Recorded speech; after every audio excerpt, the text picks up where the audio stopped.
Hey everybody, I work again tomorrow at Hoosier Artist Gallery in Nashville, Indiana, which is in Brown County, one of the most rolling hill areas in Indiana, southern Indiana.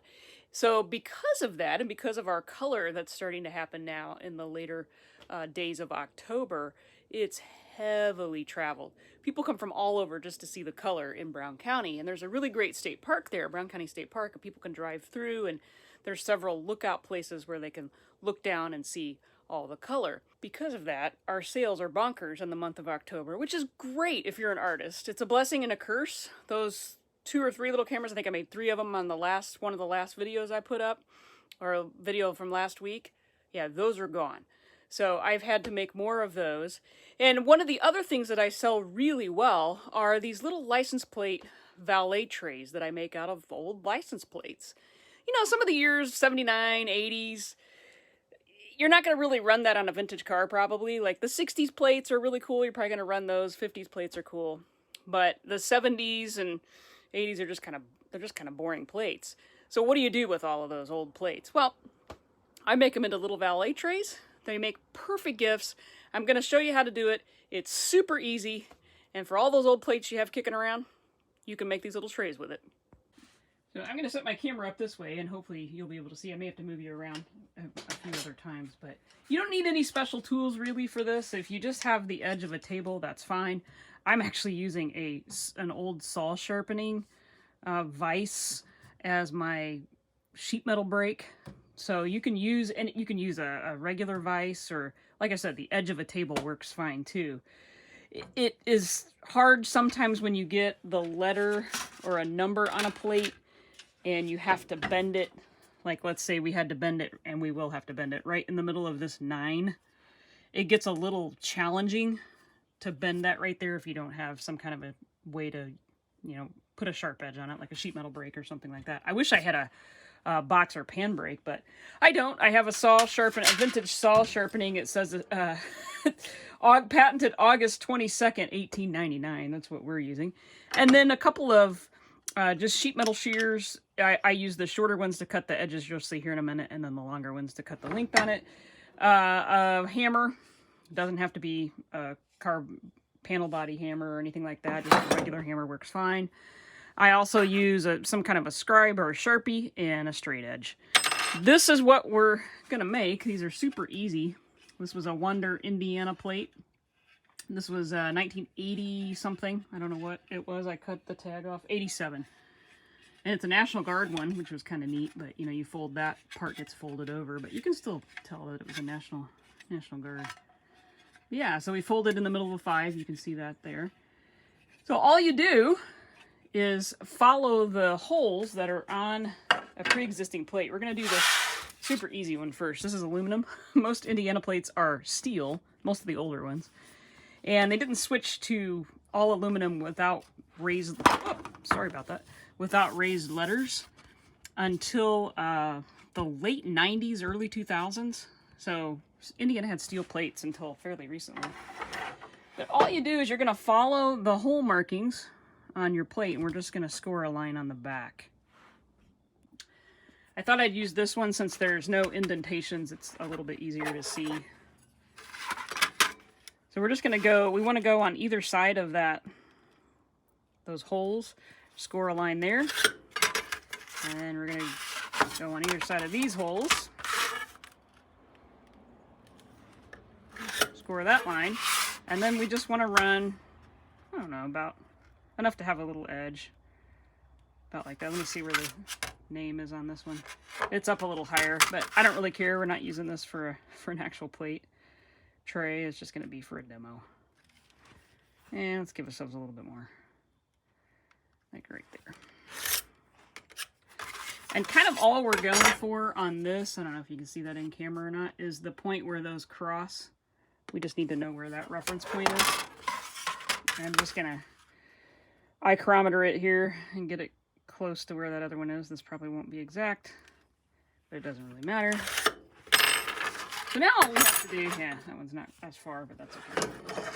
Now all we have to do is cut that to where our lines cross, and we want to cut just a little bit past it. We're going to go just a little bit past our line. Go on the other side and do the same thing.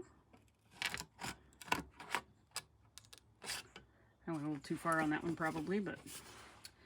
And you'll learn which plates work good and which ones don't by looking at the numbers or the letters on them. If you're landing in the middle of like an 8, that is torture to try and bend. A 7 kind of hard, and so is a 4. Depending on where it hits on the 7. We're just going to cut the corners off. You can see my my two sides are not going to be even. That's why I use this plate for a demo, because I don't really care. And then we're just going to go around each of these corners and just knock off those with these short snips. And it doesn't really matter how precise you are in your cutting. None of this is really going to show anyway. And that's your template. And then we just need to move it over to our little vise and bend it over. I bend the length first and then bend them straight back up because I don't have a pan brake. So I go down, I bend it, and then I release it, put it back where it was. Metal has a memory, so it'll kind of go back to that when you need it to. And then I bend the short side. So I'm just going to line it up in our vise. Like I said, I'm going to bend it down, bend it back up. Do the same thing on this other side.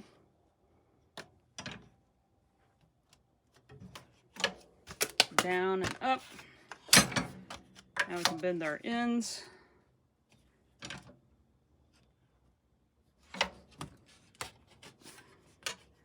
And you can leave that one.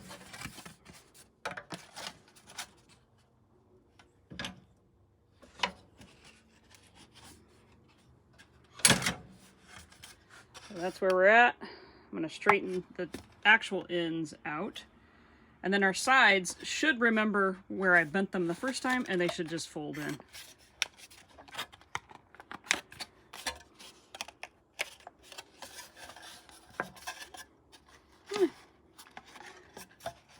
It's not. I made them too short. There we go. Now we need to mark, and I'm going to have to go off on my higher side. We need to mark where we need to bend that down in, and we're probably going to have to trim it just a little bit. I didn't make it quite tall enough.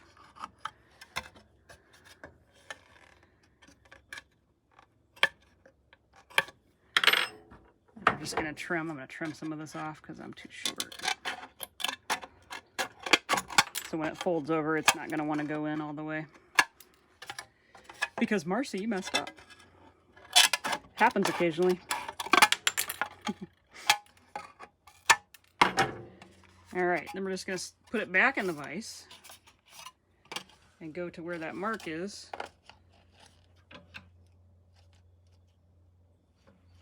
Bend it down. Same thing on the other side.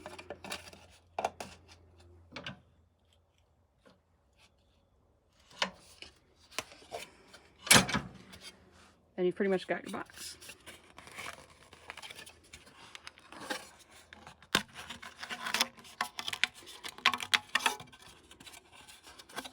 Obviously the steel ones are a little harder to do. You can't just push it in with your thumbs. And you got a little valet tray. Then you can go take the hammer. I can probably just use my thumbs on this. You take the hammer, and I always kind of finish up the edges a little bit, like how that one's kind of pooched out. Yeah, we'll take the hammer and smash that down a little bit.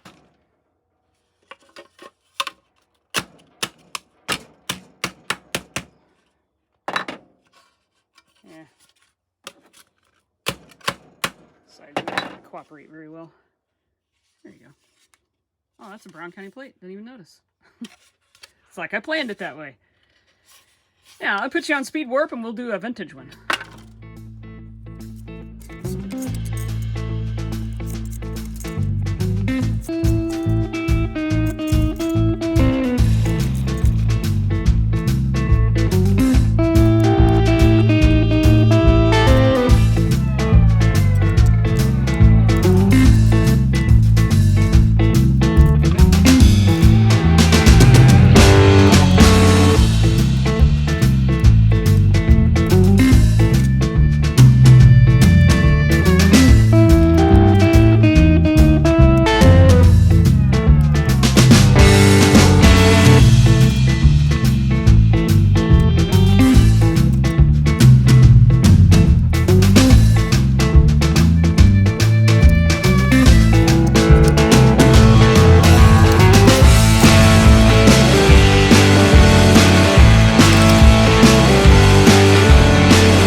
you have it. A quick and easy, unique gift to give the junk lover in your life, whether it's a birth year or just a plate from their state. It's just one way you can recycle or upcycle old license plates.